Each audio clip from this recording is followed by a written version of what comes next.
Hello, Monetization Nation.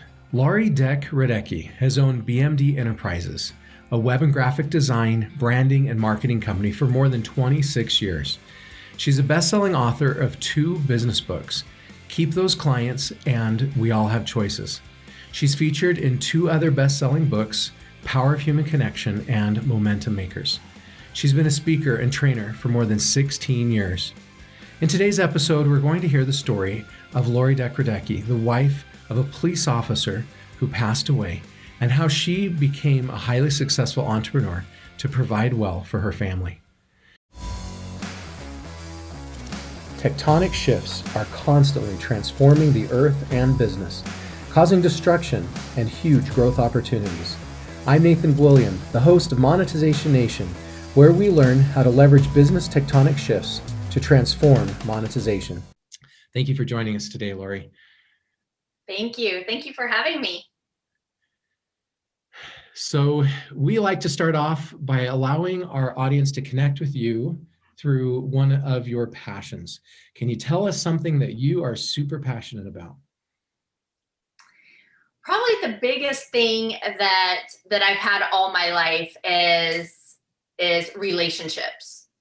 So I carry that into business. I think that's one of the huge things that has helped me to succeed in the business world. But even before that, in my personal life, I've just always been one of those relationship people.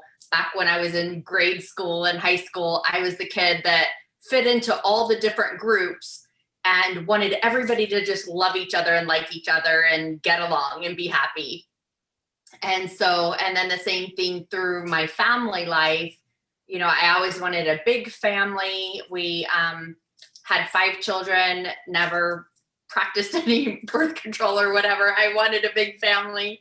And I was the one that always hosted all the Thanksgiving, Christmas, all the holidays, you know, all the family get-togethers, and always sent out pictures of our family on Christmas cards. You know, I've done that since I was little. Since I was in my teens, would send out Christmas cards to all the different family members, and then just keeping in touch with everybody. So especially as the world progressed into like social media and things, you know, I think that's one of the best things in business, but it's also one of the best things to keep in touch with friends and family all around the world that you might not get to see, you know, several times a year like you used to.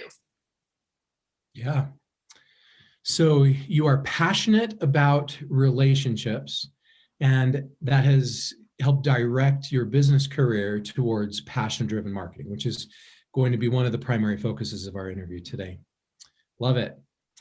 Can you tell us a little bit about your entrepreneurial journey? Sure. Yeah. So I had my first daughter, and then I got pregnant with my second child back in 1993. And my dream was to be a stay-at-home mom and raise my kids. That's what I wanted to do. The same thing, those family core relationships. And I have an accounting degree. I had been the accountant for Home Depot for almost 9 years. But I wanted to stay at home and be a mom. And so at the time, my kid's dad was a police officer, and with that type of industry, usually can't work on a 1-income household. So I was praying for something I could do from home to be able to help support our family. So my husband didn't have to work 2, 3, 4 jobs or whatever. And so back then it was 1993. The internet was first coming out for the quote real world, right? And so we got our, young couple in our early 20s at the time, and got our first credit card, our first computer. And I basically prayed, God, give me something that I can help support our family and do from home. And so I realized, the same thing back then, there was hardly any businesses on the internet, right? Because at that time, nobody knew what was going to happen with it, if it was going to be a fad, if it was a good thing or a bad thing. There was all this controversy, right? And so, but I decided, this is the perfect thing for every business to have a, so to speak, business card on the web. Yep. So I created my web design company and figured out how to write code and create websites. And then, of course, then that led into a lot of my clients didn't have logos even, or didn't know what to do with it. So then it went into graphic design also. So I kind of did those hand in hand. And so I built that company for several years. And the same thing in that company, I would, send thank you cards for everything. Thank you for talking to me. Thank you for meeting with me. Thank you for your business.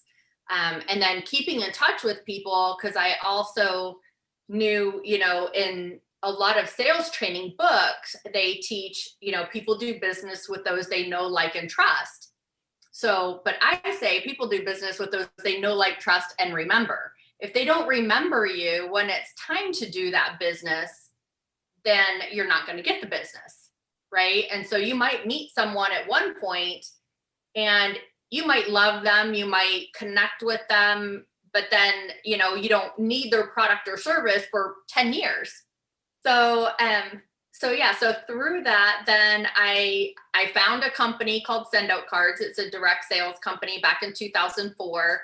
And I joined that company because they were doing what I was already doing, printing out. I was creating greeting cards. I was printing them, stuffing and stamping them myself. And this company does all that for you. So I thought that was the greatest thing to help me streamline things. So we're always looking for tools and things to streamline what you're doing to become better, right? And so the same thing, just like with my calendar, to keep me on track, because I'm very like time block programmed. And I was a busy mom, ended up having 4 kids that I was raising from home. Plus I kept my sister's child and a friend's kids because they were like, oh, watch my kids, so everybody wanted you to watch their kids while they work because they didn't want to put them in the regular daycare. So I did that for a while. And so I had to be diligent with all the stuff that I was doing. And my business grew very quickly. Within a couple of years, I had hit 6 figures, and this little job that I wanted to do from home to help make ends meet, and where my husband didn't have to work a second job, I ended up tripling his income within a few years. And so that was, of course, a great blessing to our family. And so then with the Send Out Cards, then I started doing very well there. And then I ended up meeting with a client. I started networking. I found out this thing about networking and businesses sharing business and services and getting to know each other. And so there was a few different networking groups I joined, and there were some things I liked and some things I didn't like. And so I created my own about 16 years ago, and just took everything that I loved about ones and then left out the things that I didn't love, and created my own here in the Middle Tennessee area. And I was running 7 meetings a month. And then now, since COVID, we at the beginning went to all online. Obviously we had to. And then once here in Middle Tennessee, we are more open than a lot of states. And so we now do 5 meetings a month in person, as well as every week online. And so in that, I built up connections of business partners, all over Middle Tennessee, to work with each other and build the same thing, build those relationships. And that's one huge thing that I've been focused on, of keeping track of people, having systems and tools to keep track of everybody and be able to keep in touch and keep those relationships going. So I would meet with people for one-on-one meetings to get to know them. Same thing, people do business with those they know, like, and trust, but then also remember. So you get to know people, not just meet them for the 5 seconds and say, hey, this is what my name is, this is what I do, and call me when you need a service or whatever, or they throw you on the email list. That is a tool and you should use them, but you use them strategically, right? The same thing, keeping your name in front of people's faces, so that way when they do need your product or service, or when someone in their circle of their world, Harvard Business School used to say circle of 250, But now, thanks to the internet and social media and how we can really connect with so many more people, I have over 100,000 followers between all my social medias, and so, so all of our circles are a lot bigger than they used to be 20 years ago as well, right? So yeah, and then I met with a real estate agent guy that was in my network, and he asked me to sit down with him and teach him. He said he would pay me $100 an hour, and Wow. once a week for 6 weeks to teach him what I did in my web and graphics company to get it to 6 figures, so he could kind of take some of those principles and apply it in his real estate company. And at the time, back then I had never heard of even coaching or anything like that. It wasn't a thing years ago, right? But I was like, $100 a week, sure, I'll do that. And so I met with him and did this, and at the end he was like, this is so wonderful. I have a group of agents that I have about 150 agents, and I want you to do the same thing, but create it into a PowerPoint and teach it to my agents. And I was like, at first I was like, oh my goodness, I don't even know what a PowerPoint is. I didn't write down everything we were just having a normal chat, each week. That's all. I wasn't taking notes on my own stuff of what I was telling him. So, but like Jim Rohn, one of my favorite speakers, also always said, say yes and figure it out later. So that's what I did. And so then I went back home, and, back then it was Yahoo was the big search engine, and I typed in how to create a PowerPoint and started figuring that out. And so, but I did that. And so then that went really well. And of course, some of the agents in there ended up referring me to different mortgage brokers and title agents and different people that they knew in their circle. And I had more people calling me to do speaking engagements and corporate sales training and things like that. So then that kind of led me into researching more about how to teach and train. And I found out that there was training out there on how to do that. And so took some courses and became certified in those different areas. And it just like all kind of like kept rolling on. And then what? When did the book come into the equation? So the book came in, the same thing. Several people kept telling me, you need to write a book. You need to write a book. You need to write a book. I would like get to hearing that almost daily. And I was just like, I don't write books. There's like, I read books. I read about a book a week. I've done that probably since I was 20 years old. And I just love to read, and it's never been like the drama or novels type thing. It's always been like personal development and business success type stuff that I've just always been drawn to. And so I was like, all these famous authors and people that I've admired all these years, and I thought, I could never write a book like that. I could never be on that scale of all these other people, that I looked up to. And so the same thing, I met someone, took a course, and in that course, part of the homework was to write a book. And I was like, oh my goodness, I can't do this, And so but I had to pass this course. And I'm like one of those that is not only kind of competitive with other people, but I'm competitive with myself. And so if I say I'm going to do something, I've got to see it to the end. I can't just start something. And so I did. And then I went through the process of learning how to become self-published, and did that, put it on Amazon, and it hit bestseller status in the first couple hours it was out. And I was just floored. I was like, oh my goodness, how has this happened? And so it was just like one of those things that now I hear about a lot of people that want to go through that process, and how did you do it? And it's like, and it just happened. It was like all organic for me, but it was wonderful. And so that of course led to more speaking engagements and more corporate sales training things to do. And so then then through that, then my kid's dad had passed away in a car wreck 5 days after his 41st birthday.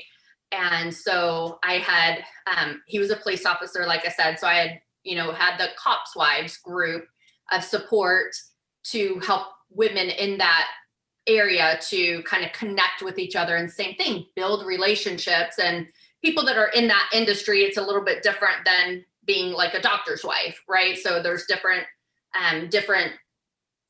things that happen in our lives, right? And how things go. So having that support group, I always thought was really huge.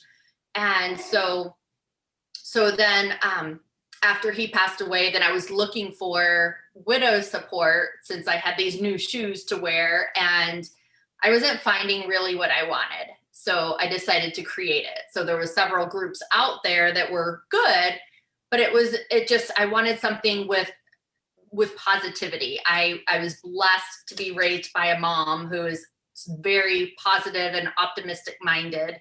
And so that's when I created that nonprofit of Wonderful Widowed Women. I wanted a pretty catchy name because I really wasn't thrilled with the word widow. So as a negative connotation, so I wanted something more upbeat and happy. And so that's where I created that name and that support group for women. Then I found myself being asked to speak at different groups on that. And that ended up leading into writing my second book, We All Have Choices, on how we react to things, how we look at things. When I got the news of his wreck, of course it was terrible and cried a lot. But I also knew if I was still here, still breathing, I needed to figure out my purpose and my why of why I'm still here. And plus I had 4 kids at home that I had to be an example to, right? Because they're going to look up to me and they're going to go through tragedies in life, and they need to know, how to respond to those things as well. And so I knew I needed to, like we say in Tennessee, pull up your bootstraps and get busy. That's a great story. Thank you so much for sharing. You talked about relationship marketing a lot. Well, actually, before we go to relationship marketing, tell me what you think the greatest home run is you've hit in your career.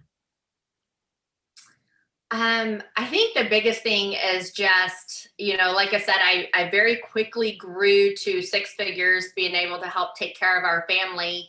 And that was one of the biggest things that I wanted to be able to do, was to be able to stay at home as a mom, be able to take care of my children, be able to be there for my family whenever they needed me or whenever I wanted to be. And so I never missed any type of games. I never missed, any type of events. Like I said, I hosted all the family events and get-togethers, and several times a year, not even just at the holidays, just because the same thing I've always been huge on building those core family values and relationships with people around you. And then also being able to build the relationships with friends. I can and have always been able to, set an appointment during the day of I'm going to have lunch with my friend Carrie and, leave in the middle of the day. And a lot of people can't do that when they work a 9 to 5. Yeah. So you created a lifestyle business. What you wanted was to be able to have that lifestyle and then be able to provide well for your family. Yeah. It's amazing how entrepreneurship allows us to do that. And what your family was needing was monetization, right? You had these skills and these talents in building relationships and creating things, and you monetized that talent so that you could have what mattered most to you, which was those relationships with your family. Right. Exactly. Yeah. Like they say, money's not everything, right?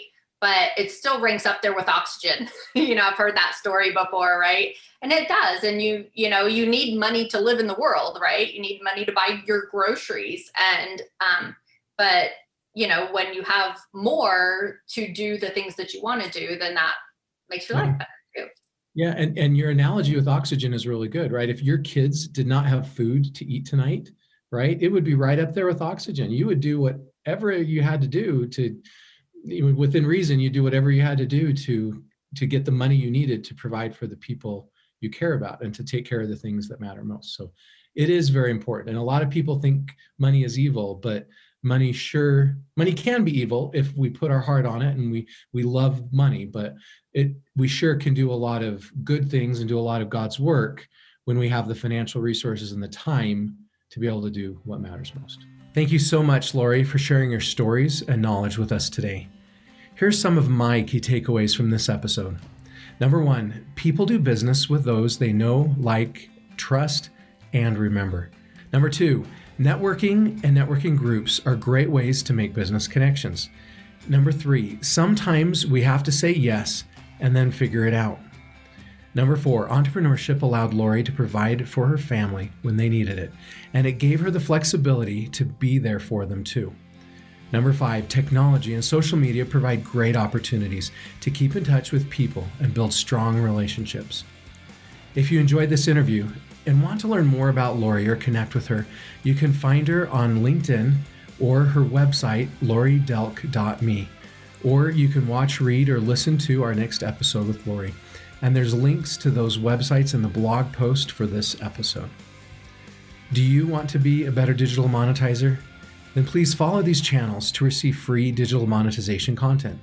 Number 1, you can get a free monetization assessment of your business and subscribe for free to the Monetization e-magazine at monetizationnation.com. Number 2, you can subscribe to the Monetization Nation podcast and YouTube channel. And number 3, please follow Monetization Nation on Instagram and Twitter. How has entrepreneurship helped you create the life you want?